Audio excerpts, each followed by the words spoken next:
Hoje começa uma nova história.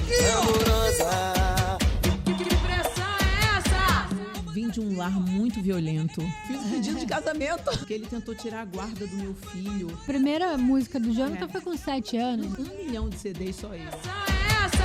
Pode glamurosa! Hoje, mais um episódio do nosso Pod Glamurosas. Essa intenção, esse projeto, é para levar sempre uma mensagem de vida, sabe? Uma palavra, uma mulher que inspira, que leva, sempre eleva você. Isso é muito importante, nós como mulheres, a gente poder ter esse cuidado uma com a outra. E hoje eu vou apresentar, entrevistar com muita honra uma pessoa que eu admiro. É uma pessoa que tem uma sensibilidade incrível, é uma das mulheres mais poderosas da Câmara lá de Brasília. Ela é deputada federal, Dani Cunha. Dani! Bom dia! Prazer sempre. Para mim é uma honra poder estar aqui. É uma dupla honra, porque Verônica me escolheu. Sim. Espero que tenham assistido. Quem não assistiu ainda, assista o primeiro episódio do Pod Glamurosa. Verônica me escolheu para fazer a abertura e contar a história dela. Sim. E me convidou agora para eu poder contar a minha. Isso é lindo. E quero que você saiba, Verônica, que aqui é um espaço que eu tenho muito amor, que eu sei da sua índole, do seu caráter, e eu sei do seu objetivo aqui, que é passar uma mensagem para as mulheres, para a população, mas sempre uma mensagem de bem, uma mensagem de Deus. Então, é uma honra e uma alegria poder estar aqui com você. Ai, que linda! Tá preparada? Estou preparadíssima. Atenção, atenção. Você agora que, de repente, sonha em ser uma deputada, imagina, federal. É assim, o alto escalão, sabe, mais glamouroso da política, eu acho. Dani, como é que foi sua infância? Suas raízes? Conta pra gente. Bom, eu sempre fui graças a Deus ainda tenho uma família muito grande. Então, da parte da minha mãe, nós somos mais de 13 netos. Nossa! E tive uma infância com primos, com muita família. Então, graças a Deus, assim, eu tive uma infância repleta de gente em volta de mim. E do ponto de vista de educação, o meu pai é uma pessoa que não tinha muito dinheiro. Ele veio de uma situação muito humilde e foi se fazendo ao longo da vida. E ele sempre teve uma mensagem muito grande que ele sempre passou para a gente. Ele falava assim: eu não tenho herança para dar para vocês. A herança que eu vou ter vai ser a educação de vocês. Então, ele se desdobrou em 1000, mesmo sem poder pagar, para que eu pudesse ter uma educação boa. Então, eu tive uma educação internacional graças ao esforço dele. Me conta, foi na Harvard? Eu estudei na escola americana, nova, e aprendi a falar inglês cedo. E na época eu falava: não precisa você fazer esse sacrifício todo. Eu ainda eu sou a mais velha, nós somos 3 irmãos do primeiro casamento. E ele falava: não, Dani, é a herança que eu vou te deixar, eu não sei o dia de amanhã, eu quero você tendo a oportunidade de poder abrir a sua cabeça e abrir as portas para a vida. Então, a minha infância, nesse sentido, eu absolutamente não tenho o que reclamar, assim, foi repleta de presença de família e também com uma educação, graças a Deus, muito boa. Dani, você pode falar para todas as mulheres que estão nos assistindo que o pai, às vezes, não tem noção da importância dele, porque, sim, querendo ou não, a menina, ela tem uma referência. Se o pai bate na mãe, ela acaba tendo um marido agressor e acha normal. E a importância, né? Não, Verônica, você tem um ponto certíssimo, porque assim, a gente vive num mundo onde, infelizmente, existe muita violência contra a mulher. E muitas vezes são pais de família, como você falou. E o que eu acho muito importante para nós mulheres, ou qualquer pessoa que sofra qualquer tipo de abuso, e gente, quando eu falo abuso, eu não falo só abuso físico, não. Eu falo abuso emocional, mental também, porque esse é mais comum ainda do que as pessoas imaginam. A gente tem que olhar para determinadas situações e, ao invés de falar, eu vou repetir esse padrão, se existe um padrão de sofrimento, tem que tentar trabalhar. É muito difícil, mas é um trabalho na cabeça mental mesmo, de falar: eu não vou repetir o erro do que eu vi. Sim, né? fundamental. Porque a tendência é o contrário, é a pessoa ser acostumada com esse padrão e repetir esse padrão subconscientemente. Só que, na verdade, ela também tem a oportunidade de ver esse padrão e romper esse padrão, né? Então, é um pouco daquela questão da perspectiva. A gente vai enxergar o copo meio cheio ou copo meio vazio? E eu sei que é fácil falar. Eu sei que você que está aí nos ouvindo pode falar, mas é muito fácil falar, mas eu amo o meu marido e ele me bate. Bater não é amor. Agredir emocionalmente, agredir fisicamente não é amor. Então, tá próximo, se submeter a uma situação como essa. E sei também que muitas mulheres fazem porque não têm condição de se sustentar, não tem medo de perder a guarda do filho. Eu sei que isso é muito difícil, mas o primeiro passo que todo mundo, qualquer pessoa pode dar é reconhecer que aquilo ali não é normal. Primeira coisa, isso não é normal.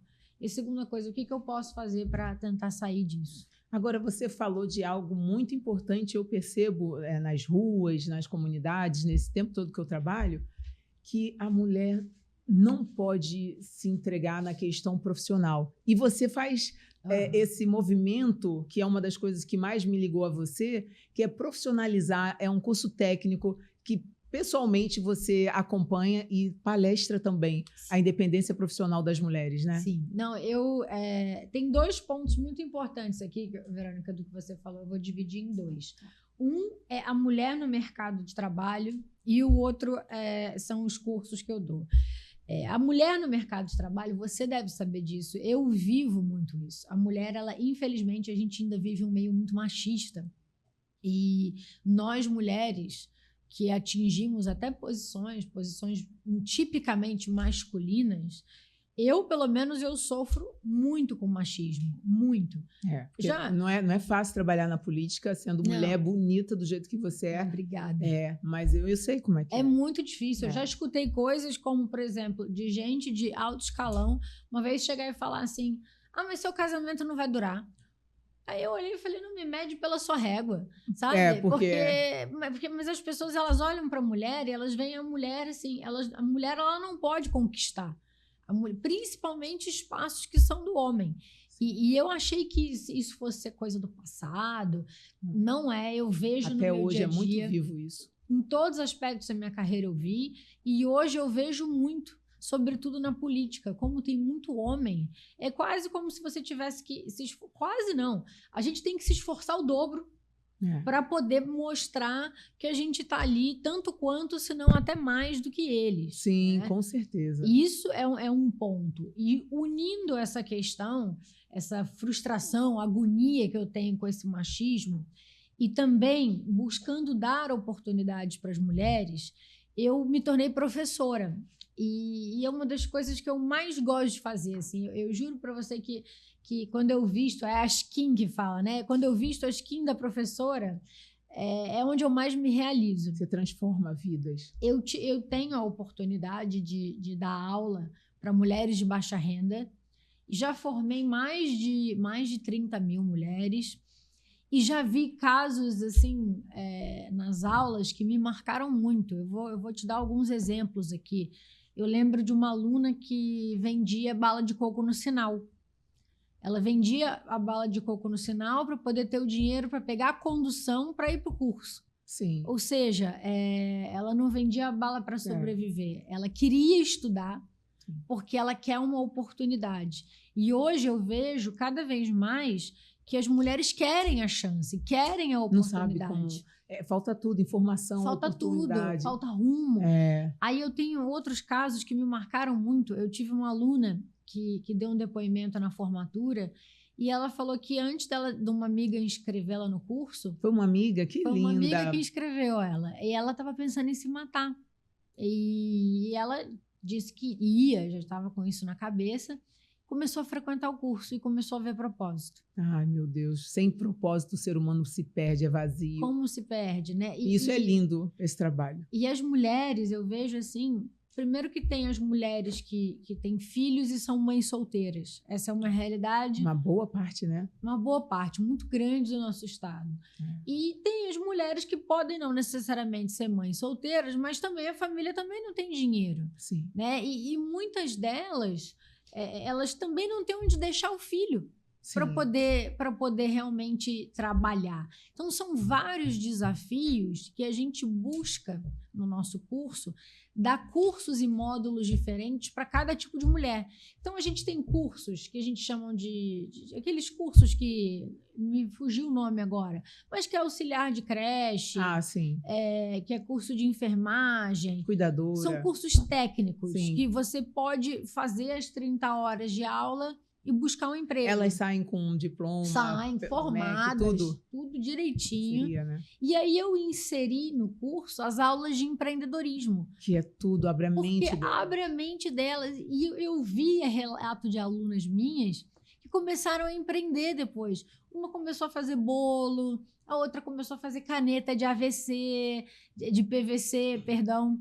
Então, assim, é muito legal ver como o curso ele ecoa de formas diferentes para cada uma das mulheres que está lá, sabe? Sim, é transformador, né, É Dani? gratificante e extremamente transformador. Sim. Agora, você sabe que eu observo muito nessas minhas caminhadas que, geralmente, quando uma mãe tem seu filho com autismo, o pai parece que se desespera, se assusta, e as mães param de trabalhar, ficam com seu filhinho e ninguém ajuda, ela fica invisível. Aí, assim, tem um salário muito mínimo, né, que não paga nem os remédios das crianças. Não.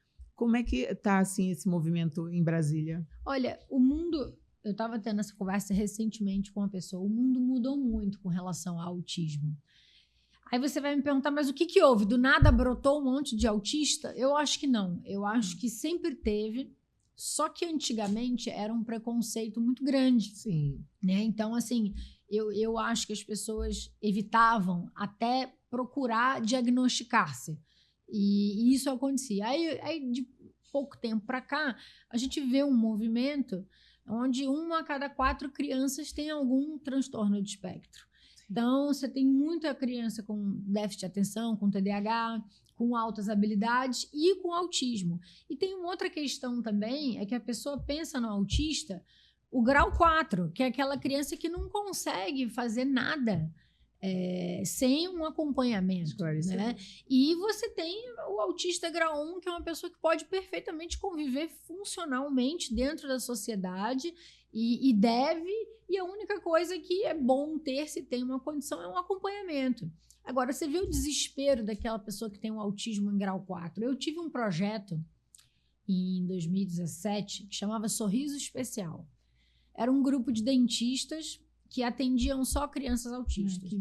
Por que isso? Porque a criança, principalmente criança autista, num grau alto, ela não sabe se expressar. Ela não consegue. Então, por exemplo, dor de dente. Dor de dente é a pior coisa do mundo. Só que a criança não sabe dizer, tá doendo aqui. Ela fica batendo a cabeça na parede, ela fica... Muitas vezes, para um médico atender um autista grau 4, ele tem que dar anestesia geral. Muito importante, porque às vezes tem mãe que nem percebe. Nem percebe. E ele tem que tomar anestesia geral. Então, o cuidado é sempre muito delicado. Agora, respondendo a sua pergunta sobre Brasília, esse assunto está... Eu noto que ele virou uma prioridade generalizada na Câmara, tá? Existem muitos trabalhos e muitos projetos andando. Eu mesma tenho um projeto de lei, que, se Deus quiser, vai ser votado amanhã na Comissão de Saúde, parabéns. Que requer que em toda instituição de ensino você tenha pelo menos alguém treinado, algum professor ou algum técnico treinado para lidar com pessoas com TEA, com transtorno de espectro autismo. Sim. E mais do que isso, ele visa cuidar da educação de quem tem o transtorno, né? Por exemplo, vamos supor, um autista talvez ele não tenha, por mais que ele seja grau 1, ele não tem, porque ele muitas vezes vai ter o TDAH junto. Então, ele tem o autismo e o déficit de atenção. Nossa. Então, para ele concluir uma prova, por exemplo, ele vai demorar mais do que um aluno que não tem. Então, assim, não é só ter uma pessoa especializada dentro da instituição de ensino. Também é poder moldar na instituição de ensino que ela reconheça e auxilie a criança que tenha o espectro autista. Então, como isso se daria? No meu projeto, vamos ver, porque pode mudar, né? Não depende só de mim, muitas pessoas acabam mudando. No meu projeto, além do profissional, eu peço que que a criança possa ter mais 50% do tempo acrescido na hora de fazer prova. Sim. E também, se necessário, for mais 50% do tempo do estudo para a conclusão do curso. Porque se a gente tem 4 anos de ensino de faculdade, talvez ele não consiga concluir todas as matérias. Boa, sensível. Essa história é muito linda. Então, essa atitude. esse é o meu projeto. Tem vários que tramitam na Câmara, mas assim, tem gente que faz aquela coisa, reconhecer o dia do espectro autista. Eu não quero reconhecer o dia, primeiro porque não tem dia. Quem tem espectro autista é todo dia que vive, né? E esse dia você vai fazer o quê? Vai bater palma? Vai celebrar? Não vai. Sim. Então, assim, é muito melhor que nós temos políticas voltadas para quem tem qualquer tipo de transtorno ou déficit do que ficar só fazendo ao dia de conscientização, o mês de conscientização, sabe? Agora, uma coisa, assim, muito importante que eu vivi, entre 1000 coisas, assim, é uma mulher da Fazendinha, aqui no Rio, né? Você sabe. O nome dela é Elisângela. Aí ela chegou para mim com câncer nas 2 mamas, eu conheci ela no INCA. Olha. Aí ela falou assim, eu achei que ela fosse falar da doença dela. Ela falou assim, Verônica, eu tô muito mal, eu tô com câncer no estômago, no seio. Ela falando... Metástase. Eu não tenho nada para falar sobre isso, que eu já sei que vai acontecer comigo. Mas a minha maior tristeza é que a minha filhinha tem 15 anos, ela tem autismo, né? E ela não foi alfabetizada. Eu vou morrer... Minha filha de 15 anos, eu tenho esse vídeo no meu Instagram, ela desesperada. Então, assim, como que as mães, quando vão embora para o plano espiritual, como que a gente poderia acolher mais dessas crianças? Porque elas ficam órfãs, né? Que nem a mulher que sofre violência e morre de feminicídio. Eu vejo muitas criancinhas sofrendo abandonadas. Não, é muito difícil e são essas crianças que tendem a ficar ainda mais abandonadas. O que eu acho que tem que ter algum tipo de política pública, isso é um ponto interessante. Um menor, quando ele não tem pai e mãe, não tem para onde ir, ele vai para um orfanato. Então, o orfanato também, isso é um projeto interessante, dos orfanatos também terem pessoas qualificadas, um psicólogo, né? Professores. E que entendam e sejam treinadas para lidar com crianças que têm. Você vê, olha, eu tive uma escola no Complexo do Alemão que eu fui chamada. E aí eu lembro que ainda há pouco, deve ter uns 2 anos isso, Dani, a mesa de escola era caixote de feira, isso é até na imprensa mesmo, e as mães falando, são 40 alunos, aí a professora do lado, eu não posso aparecer, mas como que eu vou saber que aquele está sofrendo violência sexual? Como que eu vou saber que esse está com depressão? E ainda por cima tem as crianças com autismo. Aí eu fui e levei na época né, a pessoa que resolve no Rio, né, o prefeito, e eu vi que não teve tanta dedicação. Eu acho que isso é muito importante. Não, é muito importante. E quando a gente fala de creche pública ou creche conveniada, é muito delicado. Eu tenho um trabalho muito próximo com creche, porque o modelo de creche conveniada é um modelo que eu acredito muito no Estado. Você tem, vamos dizer assim, um administrador da creche, né? Porque não adianta dar só para o governo, prefeitura, para as entidades públicas administrarem. E eu visito muito, porque eu tenho um projeto de lei que é creche para todos, que é zerar eu acompanho. Que é zerar a fila de espera das creches. Não é possível. Se eu não me engano, aqui no município do Rio de Janeiro, eram 7 mil e poucas vagas. Gente, cria creche, entendeu? Eu acho que isso é prioridade. Então, esse meu projeto de zerar a fila de espera de creche, eu visitei muita creche conveniada. E vi umas coisas que me chocaram muito. E dentre elas é esse ponto que você falou, que realmente são crianças com transtornos, que não tem ninguém para cuidar. E pior, às vezes, os professores lidam com situações como as crianças chegam lá e eles trocam a fralda e vem a criança abusada, vem... Então... a pedofilia é muito alta em relação às crianças que são órfãos e as pessoas que precisam de cuidado. É muito grande. É muito difícil. Então, assim, você acha que, então, mais creches... E eu penso, sabe, que em tempo integral, porque também. A mãezinha precisa trabalhar. Exatamente. E aí, tipo, a criança sai 2 horas da tarde. Não adianta, eu concordo. Não adianta, isso não é integral. No meu projeto eu também peço o tempo integral, porque justamente por isso, para a mãe poder trabalhar, não adianta eu penso assim, eu tento trabalhar com todas as escalas, né, com todo mundo no entorno. Então, se eu trabalho a mãe, estou tentando ensinar a mãe a empreender ou arrumar um emprego, libertador. O filho, ela tem que poder trabalhar. para ganhar dinheiro. E o filho precisa poder estar seguro e sendo educado. Sim. Então, a educação tem que vir em tempo integral para a mãe poder ter um emprego. Então, eu acho que... Essas mães são invisíveis, porque elas falam direto comigo. Elas não conseguem ser ouvidas, Dani, aqui pelo Rio de Janeiro. É muito triste, difícil. Né? Eu tenho uma criança também, rapidamente falando, a mãe deixou com a vizinha e o marido da vizinha abusou. Então, assim, é muita história que eu escuto nas ruas, Muito porque louco. o meu mandato é muito de rua, né? Exato. E eu fico muito feliz em poder ter você em Brasília para a gente levar essas dores, essa voz dessas mulheres. Não, Agora, sempre as honras. vamos falar agora de uma mulher que tenha marcado sua vida. Uma mulher que tenha marcado minha vida. É uma história até... Ela marcou minha vida mais do que eu imaginava, mas eu percebi muito tardiamente, que foi minha mãe.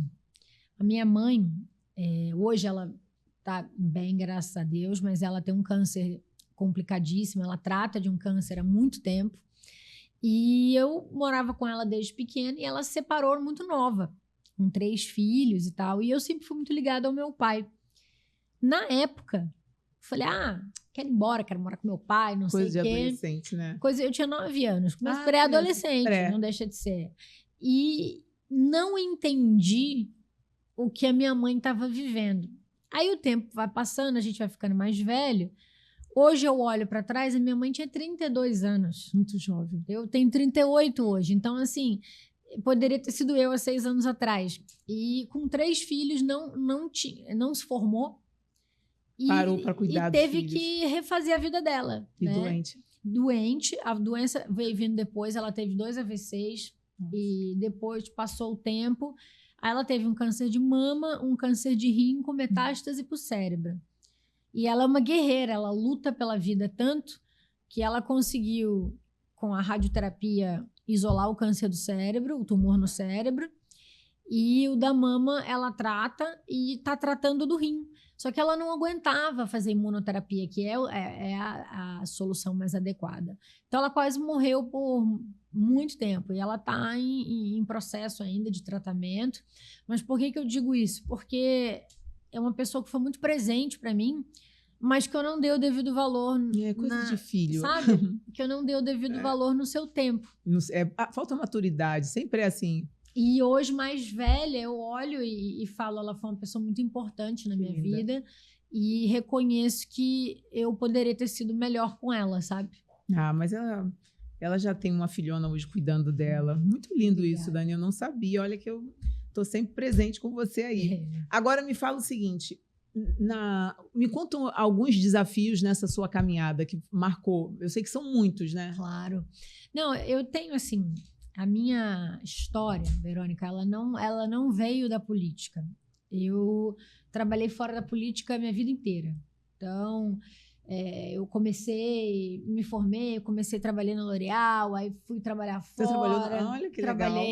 Trabalhei em várias multinacionais, já fui chefe de fundo de investimento.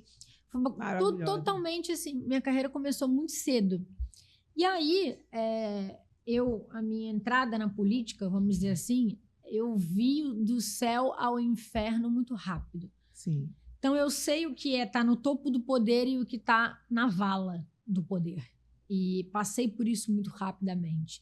E isso, claro, foi um desafio muito grande para minha família. O meu pai ele foi preso e injustamente acusado. Não obstante, ele teve suas acusações anuladas.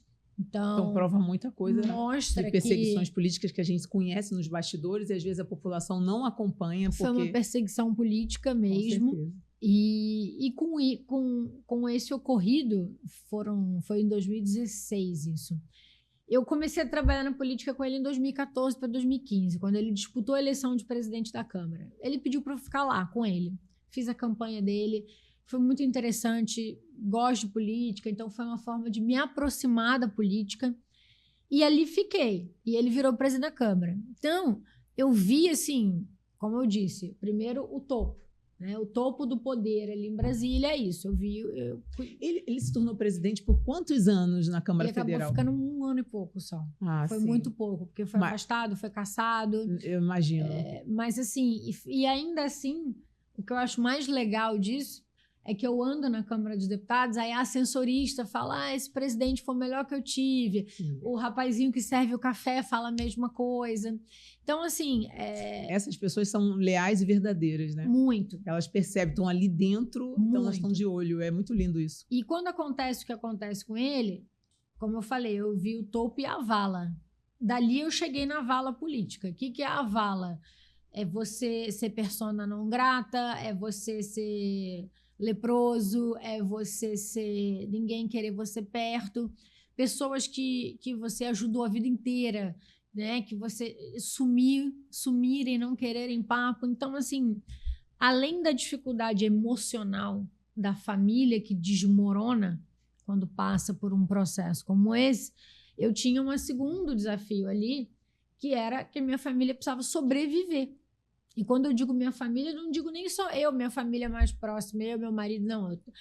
Agora eu estou me referindo à minha família mesmo. Meu pai, minha madrasta, meus irmãos, minha mãe. E recaiu tudo no meu colo. E Nossa, eu tive que cuidar. Difícil. E correr atrás e também... Então, assim, eu vivi um período da minha vida que eu abdiquei das minhas coisas e eu passava a minha semana entre Rio, Brasília e São Paulo, mas realmente lutando também para tentar soltá-lo. Recaiu literalmente tudo em cima de mim. Então, esse foi um desafio, posso falar, claro, falo abertamente, porque realmente foi. Com certeza. Foi o maior desafio da minha vida. E junto dele vieram outros. Por exemplo, em 2018, eu disputei uma eleição. Eu não vinha da política. E meu pai estava preso. Enfim, quem era para nos ajudar nos roubou. Que absurdo. E eu perdi a eleição e tá tudo bem. Perder, vou te falar uma boa, perder para mim é o de menos. Todo mundo olhou assim quando eu perdi. Ai, meu Deus, e agora? Eu falei, gente, a gente cai e levanta, entendeu? A gente cai em pé. Eu determinada, sempre falo isso, maravilhosa. Sabe? Eu poderia ter olhado aquilo e falado, me arruinei. Eu olhei, ponderei e falei, bom, ninguém vai passar fome, tá tudo certo. Temos mais 4 anos aqui para sobreviver com a família. Não é nem daqui a 4 eu disputo. Então, eu não tava no meu... Eu disputei uma eleição sozinha, sem saber o que eu tava fazendo, debaixo no meio de dor. Debaixo de pancadaria, assim. De traições. Ninguém me conhecia e me julgavam, me colocavam como se eu fosse, entendeu? Eu tenho outro CPF, eu sou uma pessoa diferente. Com certeza. E foi difícil, porque eu não tinha condição financeira também. As pessoas, elas achavam que meu pai tinha muito dinheiro, que tinha... A gente escolhia a conta que pagava. Então, por exemplo, luz, se você virar 3 vezes, eles desligam. Então, eu vou deixar 2, aí eu pago a terceira. Essa era a nossa realidade por muito tempo. Quem olha assim, ninguém diz, né? O que você falou. As pessoas, elas idealizam o que elas querem... Né? E julgam, julgam muito. E eu não tenho nenhuma vergonha de falar do que eu passei, porque é minha história, entendeu? Com certeza. Isso faz parte da minha história, faz parte de quem eu sou e com muito sacrifício a gente foi ali se virando aos pouquinhos. E meu pai nesse processo ficou doente também. E graças a Deus ele conseguiu tratar e depois a justiça foi feita. Você foi mimada? Eu acho que, assim, define mimada, né? Eu acho que não. Porque o meu pai, ele sempre foi um cara que, pra mim, ele falava assim, você quer? Corre atrás. Isso é importante, independência, liberdade para a filha. Vou te dar 2 exemplos engraçadíssimos. O primeiro, eu tinha 9 anos de idade, tinha acabado de morar com ele. Falei, pai, eu queria botar internet em casa. Aí ele falou, tá bom, minha filha, eu ponho. Acho o provedor. Não tinha internet, não tinha Google, não tinha. Aí eu lembro pegando classificados e procurando um provedor de internet. Aí, procurei, achei, chamei o cara foi lá, instalou a internet em casa. Aquela internet ainda discada e tal. Mas a cabeça dele sempre foi assim comigo, entendeu? Você quer, mostra que você consegue. E aí a gente vê. Aí quando eu quis estudar fora, ele falou, minha filha, eu não sei se eu vou poder te mandar, mas passa em boas escolas primeiro. Se você passar, a gente conversa. Fui lá, ralei, corri atrás, fiz sozinha. E ele tem uma coisa curiosa que ele não dá opinião. Eu falo, mas me dá mais sua opinião. Difícil ainda, meu Deus. É muito difícil. Eu falo, o que você acha que eu devo fazer? Ele fala, Dani, eu não quero opinar, porque depois eu falo uma coisa, você toma uma decisão e é ruim, eu nunca vou me perdoar. Aí eu falo, mas faz parte, pai, isso acontece. Não, mas eu não vou opinar.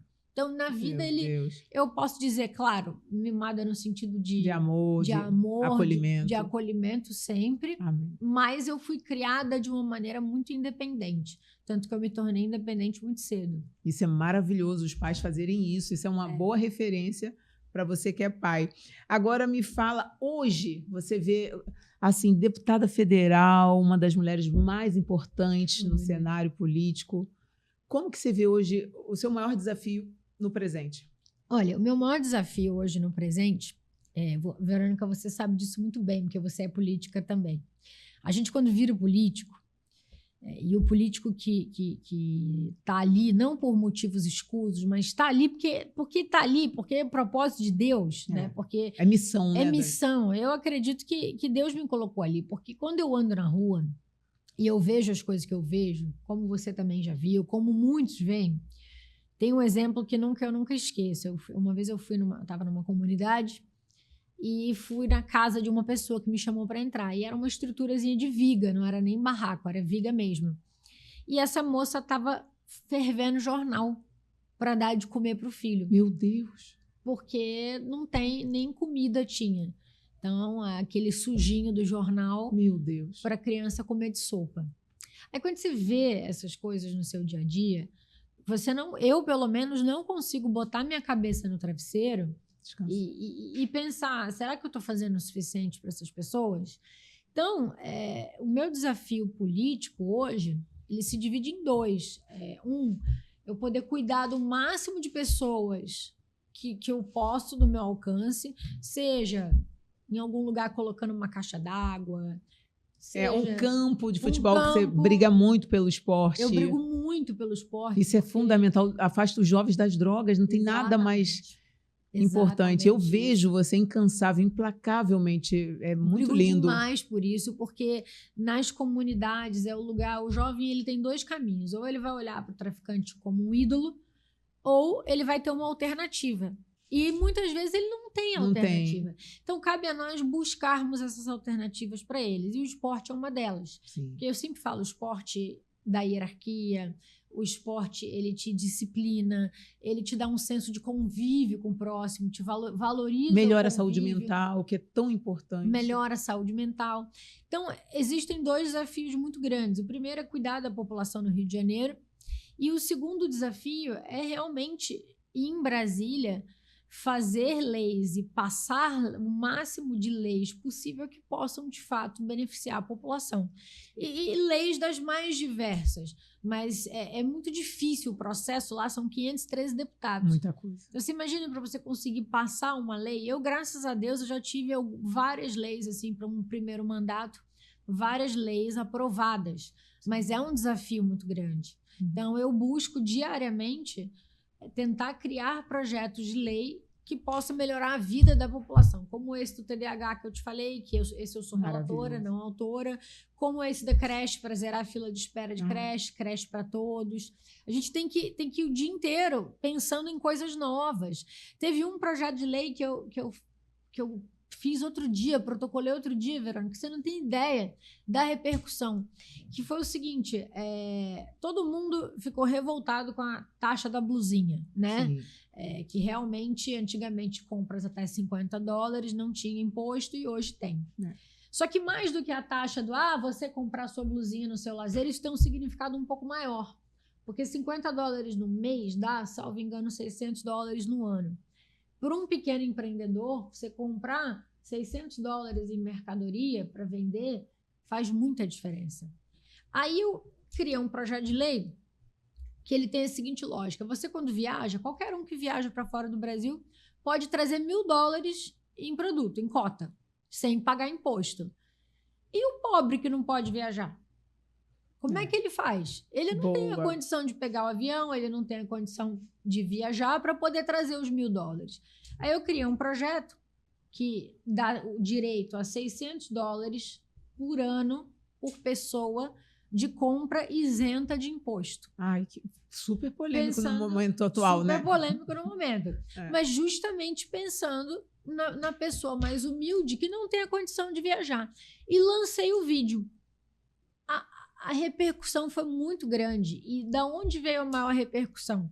Não daquelas pessoas de classe média que querem comprar roupa para elas, mas veio dos pequenos empreendedores.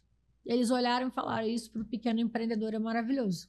Sim. Como pode, né? É verdade. Eu acho essas suas percepções, sensibilidade com o povo, eu acho incrível em você. Eu acho que é algo assim muito importante. Agora, uma pergunta que eu vejo, que é muito louco falar sobre isso, mas é importante, na Câmara Federal, como que as mulheres elas são unidas? Como é que elas são umas com as outras?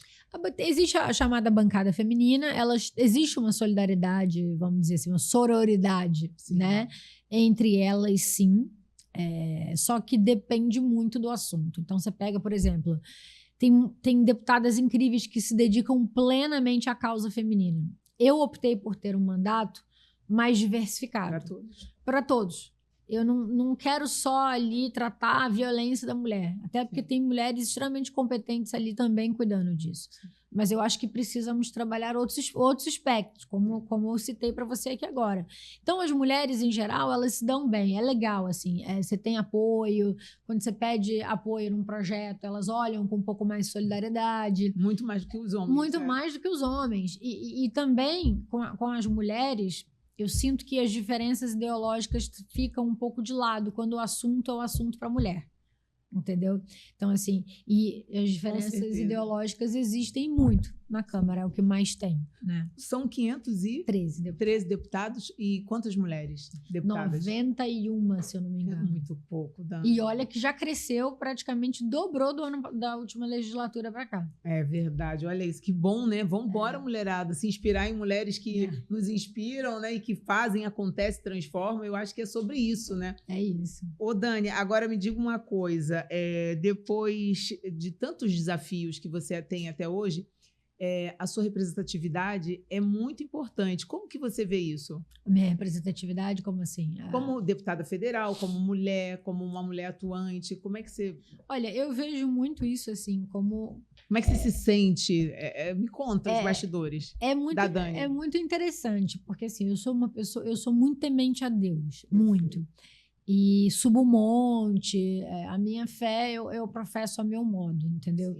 E entrego a minha vida muito a Deus. E por muito tempo eu questionei, falei, Deus, tô aqui, me usa, me direciona.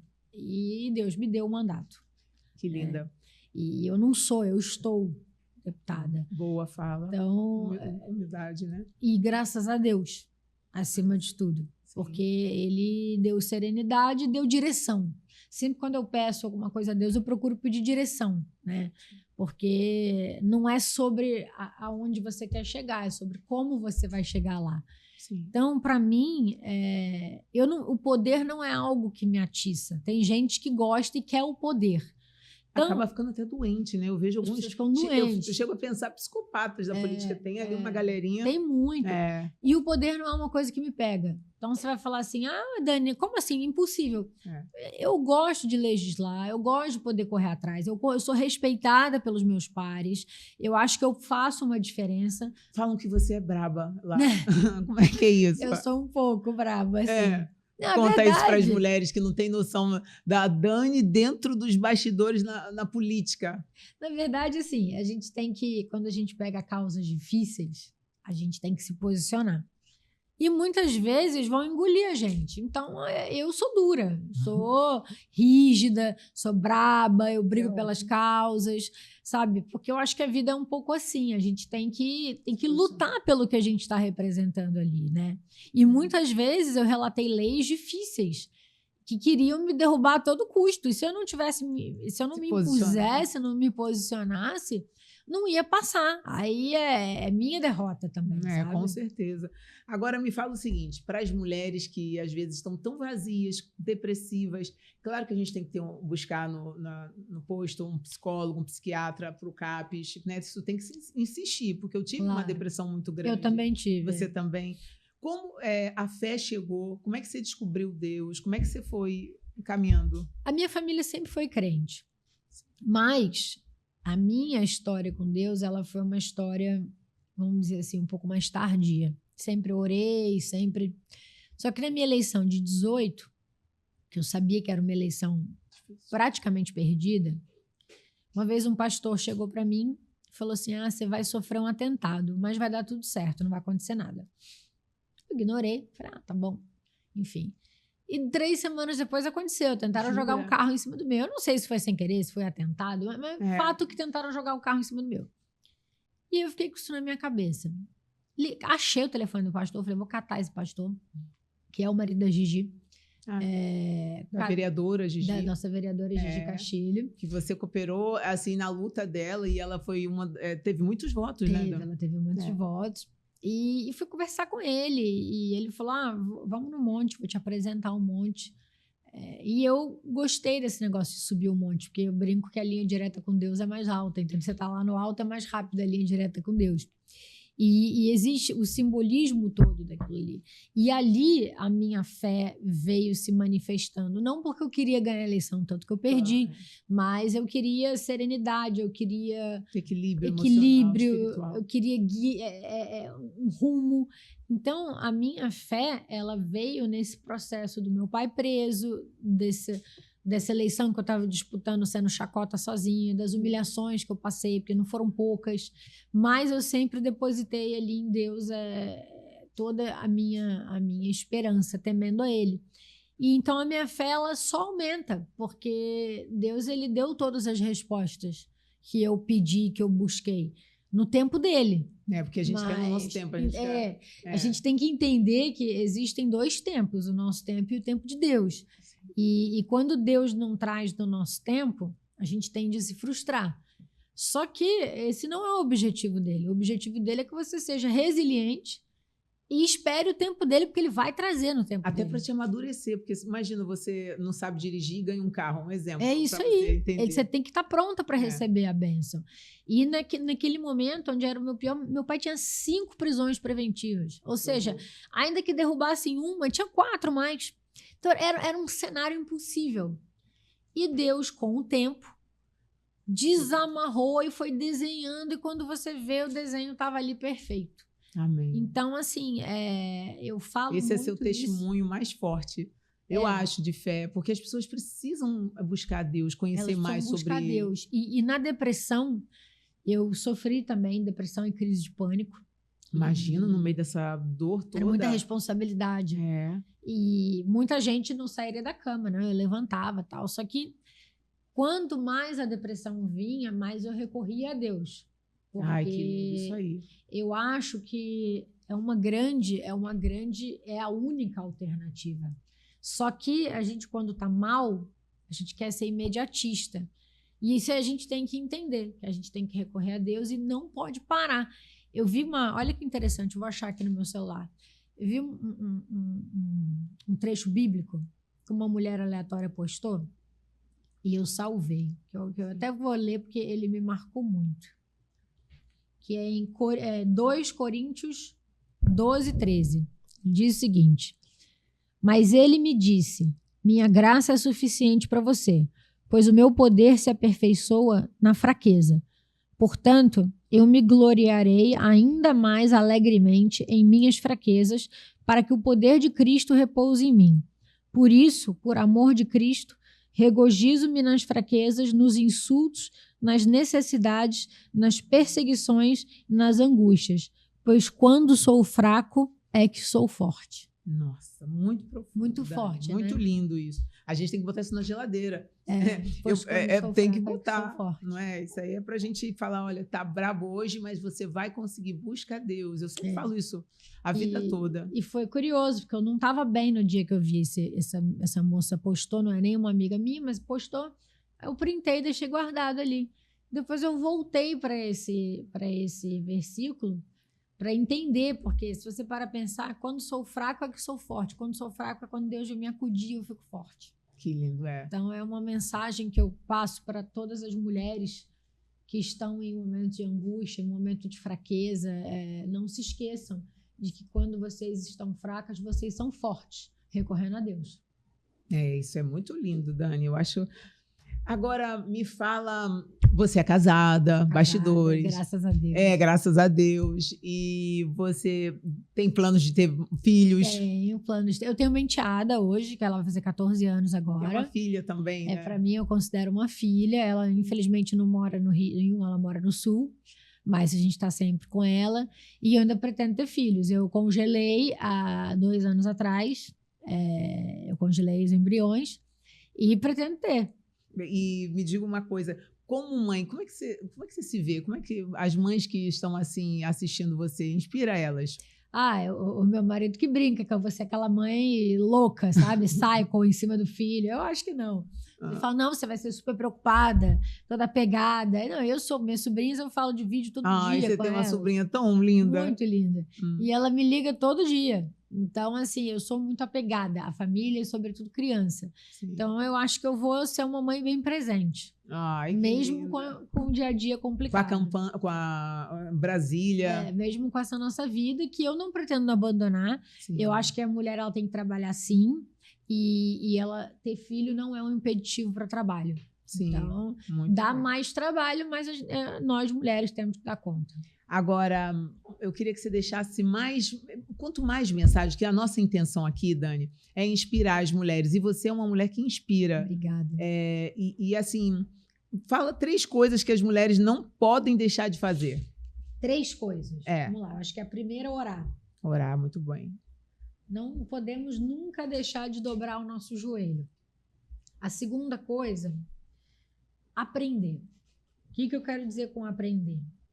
A gente sempre pode aprender mais e usar dos nossos aprendizados na nossa vida. Não tem idade, você pode estar com 40 anos. Eu falo para as minhas alunas que não tem idade para começar de novo. Muitas delas estão ali com 40 e estão recomeçando a vida. Não tem idade certa, não tem esse negócio de eu estou muito velho. Eu posso citar uma lista de empresários bem-sucedidos para você que começaram com 40, 50 anos. Sim. Então, aprender. Seja fazer um curso, seja ouvir uma palestra. Hoje a gente tem internet, então a gente tem muitos meios para isso, né? Então, a gente sempre pode aprender. E o que é aprender? Vou aprender a fazer brigadeiro para vender. Ou então, não, eu vou aprender, eu vou me especializar. Eu sou uma enfermeira, eu vou aprender uma técnica nova. Pode ser uma coisa muito pequena. Não precisa ser aprender a mudar de vida. Mas, assim, põe na sua cabeça que sempre tentar aprender alguma coisa. E o terceiro ponto, que é uma frase que eu falo muito, que sonhe. Mas sonhe grande. Porque é o que eu falo para as minhas amigas, para as minhas alunas também, que viraram amigas. Sonhar grande e sonhar pequeno dá o mesmo trabalho. Então, sonhe grande. Entendeu? Tenta pegar uma referência que você, se sonhe inspira. Grande e corre atrás, porque se você ora, você sonha e você busca aprender, você vai mudar a tua vida. Amém. Vai mudar. É uma questão de tempo. Agora me fala o seguinte, a gente vai mudar totalmente de assunto. Claro. Hoje o Rio está tendo uma violência muito grande. Sim. E eu sei que você, como deputada federal, é uma das mulheres mais importantes que eu falo sempre, glamourosa. Mas como é que você vê esse... Acaba sendo um pouco de descaso, eu como uma mulher popular... muita gente inocente morrendo. Muita. E a gente está vendo o perigo não tem mais hora. Antigamente era, se você for a tal lugar ou saísse a tal hora. Hoje é qualquer hora do dia, em qualquer lugar. Ontem mesmo, a moça que trabalha na minha casa, minha diarista, foi assaltada no ônibus. Nossa, no ônibus, olha isso. E com arma de fogo. Você vê, hoje em dia as pessoas não têm noção, não têm limite. E a segurança pública é um problema muito grande. Nós, da bancada do Rio, os deputados federais do Rio de Janeiro, tentam discutir muito isso com o governador, porque está sem freio. Então, o que eu vejo, os traficantes, eles estão descendo do morro, estão indo para a rua, roubar carga, ou seja, a violência deles, que era uma coisa contida, está na rua. Ao mesmo tempo, assalto, as pessoas estão querendo roubar mais coisa cada vez mais. Então, assim, Em um mês, eu conheci 4 pessoas do meu convívio foram assaltadas, desculpa. Sim. Então, É muito triste isso. muito triste. Se você pudesse agora, porque eu sei que você trabalha muito e inspira o governador, dá um ânimo nele, assim. Eu sei que não depende só dele. Claro, mas depende principalmente dele.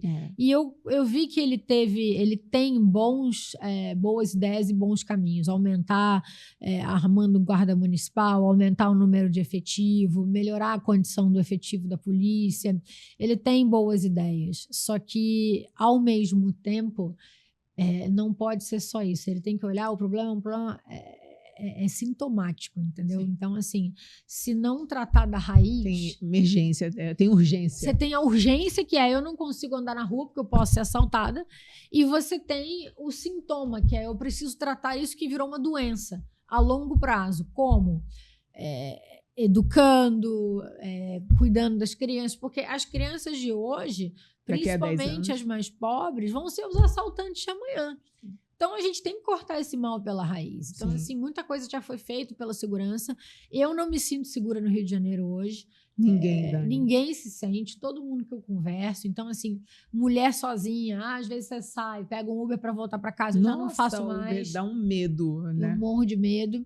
Então, assim, eu luto pela segurança pública junto com a bancada do Rio, eu tenho esperança, eu sei que não é uma coisa que você estala o dedo e está resolvido, são várias frentes que você tem que abrir ali, mas é um problema que não pode ser ignorado, ele tem que ser a prioridade o tempo inteiro. Você sabe que eu escuto, assim, alguns policiais e eles também, eu escuto todo mundo, né? Alguns policiais viraram funkeeiros, eram funkeiros e se tornaram policiais. E aí eles falam assim, a gente fica enxugando gelo, a gente prende, o judiciário solta, a gente prende... O cara falando para mim, um amigo assim, Verônica, eu já prendi 5 vezes a mesma pessoa. Ele chega a rir na minha cara. O sargento Portugal, que é um deputado federal lá conosco, ele fala disso, que o que acontece é o seguinte, muitas vezes o bandido é sempre o mesmo ali. Aí o policial vê aquele bandido, aí o policial vai prender o cara 3 horas da tarde, sabe o que vai acontecer? Ele vai ter que ir pra delegacia com o cara. Aí ele vai chegar lá, vai dar 8, 9, 10 da noite, ele vai estar lá com o cara na delegacia e deixou de ir pra casa.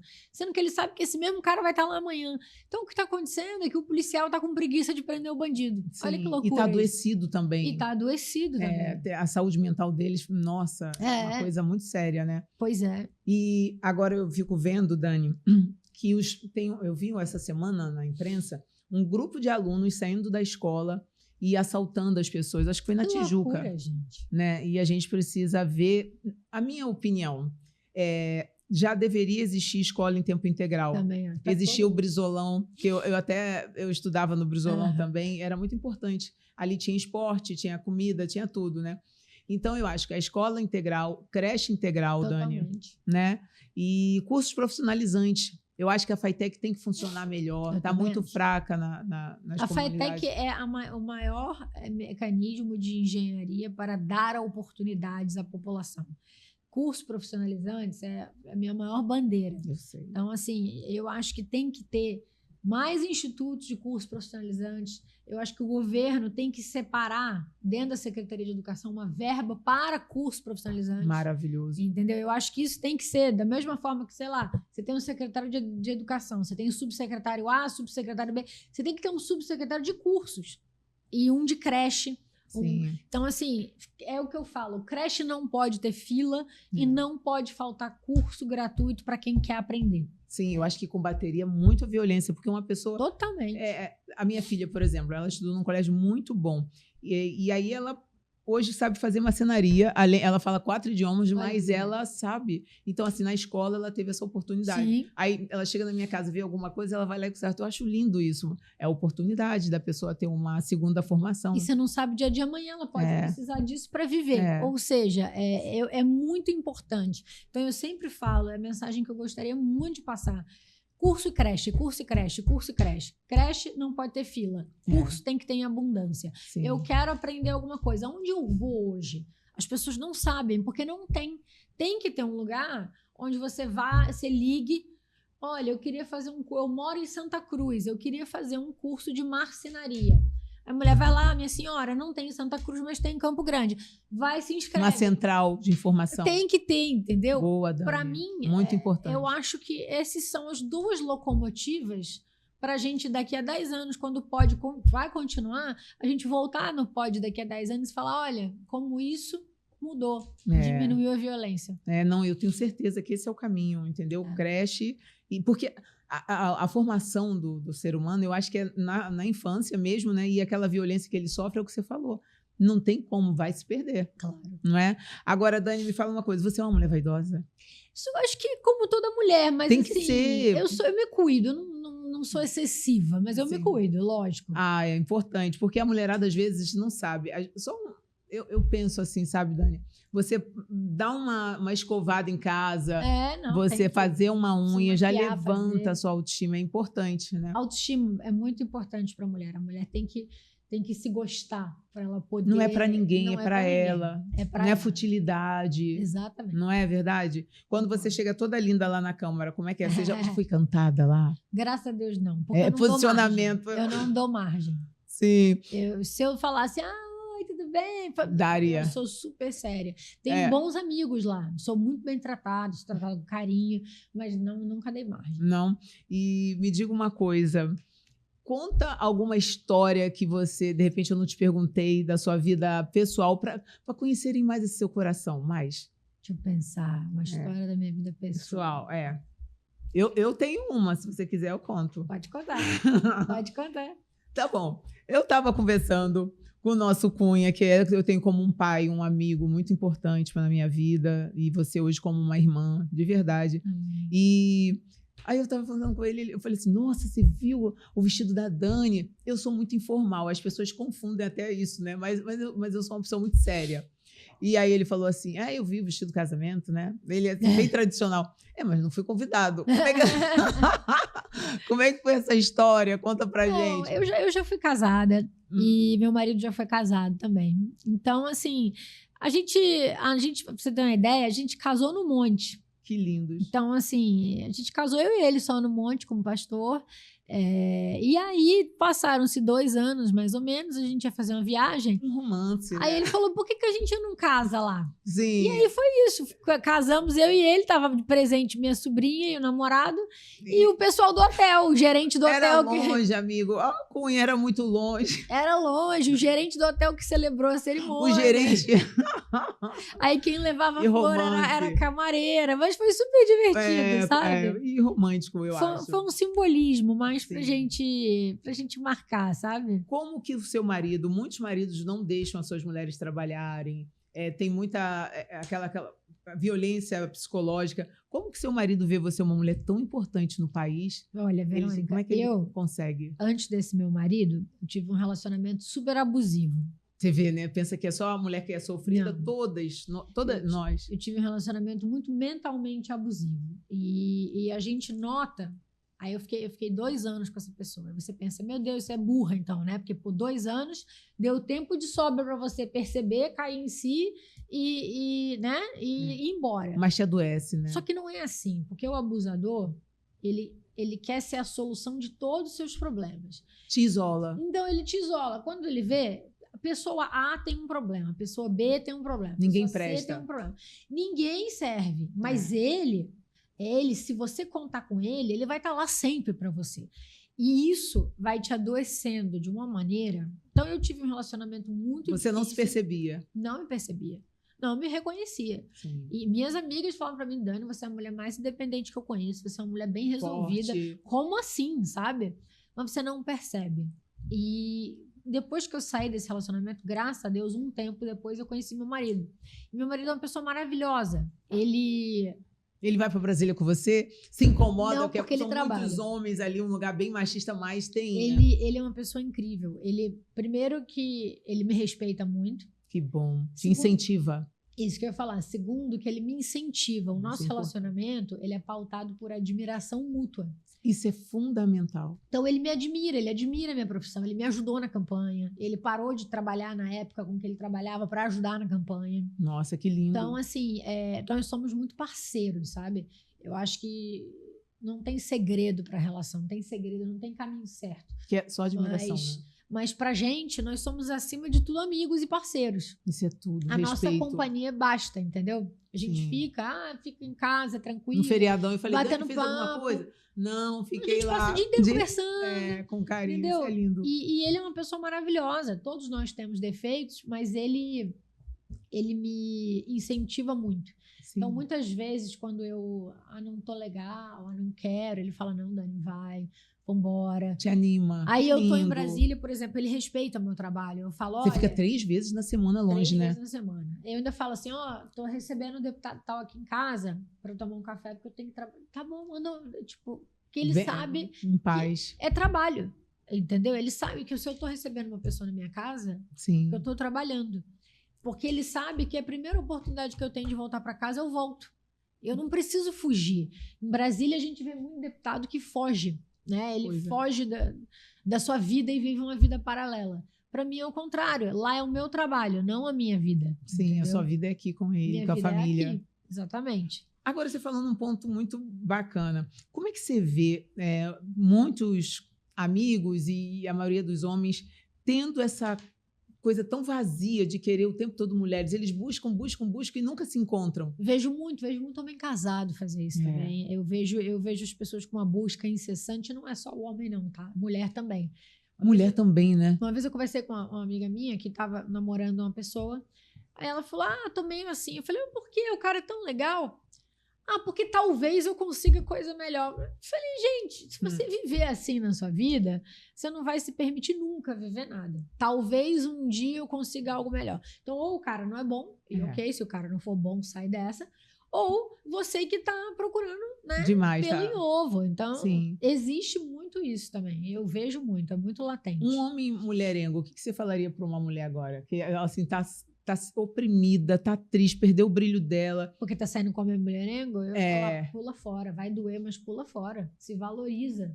Porque você vai, se você, aquilo que eu falo dos meus 3 pontinhos aqui, se você orar, se valoriza, ora, sai, aprende a ser diferente, busca. Se ocupe com você. Se ocupa com você, entendeu? Isso é o mais importante. Ele até vai valorizar mais todos quando chegarem Com perto. certeza. Vai ter um respeito maior por você, não é verdade? Com certeza. Dani, o nosso tempo está acabando. Se deixasse, Temos que ter o segundo tempo da nossa entrevista, porque eu tenho certeza que a mulherada toda amor. Ai, obrigada. Eu amei. Obrigada. E eu quero saber o seguinte, nesse final da nossa entrevista, qual a mensagem que você deixaria?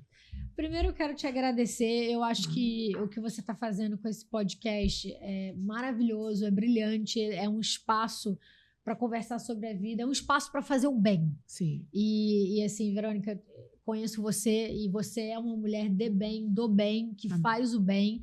E esse espaço aqui, eu tenho certeza que ele vai transformar a vida de muita gente. Eu me senti muito honrada em não só ter sido chamada para te entrevistar para contar a sua história, mas também para poder contar a minha. Todos vivem histórias diferentes, mas a gente sempre tem uma mensagem para passar. E a mensagem que eu quero passar para as mulheres vai muito em cima do que a gente terminou aqui conversando. Nunca percam a autoestima. Então, quando a gente fala da autoestima, ela não é só ser vaidosa, se arrumar, é se valorizar, ver que você pode estar dentro de uma situação em que pode parecer que não tem saída, mas orar, buscar, sonhar por essa saída, que você tem saída sim. Quanto mais, é aquele versículo que eu falei, quando eu estou fraco é que eu estou forte. Eu acho que essa é a mensagem.